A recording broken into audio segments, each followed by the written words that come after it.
2010 elections.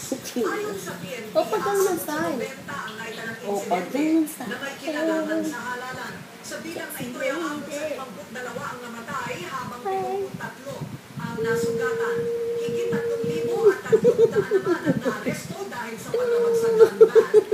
Ay, dila. Ang nakupis ng armas. Jacob, dila mo. Ang 30,000 augmentation force mula sa iba't ibang election hotspots na naunang tinukoy ng COMELEC. Ibigara ang failure election sa isang presinto sa Maging, Lanao del Sur. Ayon sa aming election supervisor na doon hindi nasimulan ang pagboto sa precinct number 44. Ito'y dahil sa tensyon ng mga magkarabang kandidato.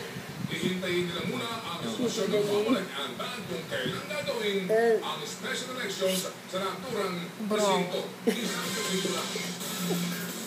Hindi gumagalaw. Nasorpresa ang tatlong senatorial candidate na mataas na sa pwesto nila. Nakikinig siya ngayon. Kailangan ng boto ngayon. Ayaw yung gumalaw eh. Election surveys. Sabi ng isang election watchdog, ako na ito na hindi pwede umasa lamang sa survey ang mga kandidato. Ayan, kinain na yung wild. Simple ka pa ah. Pre-election survey na ginawa ng SWS to May 2 to 3, pang-5 si Grace Poe. Pang-4 naman siya sa survey na ginawa ng Pulse 8.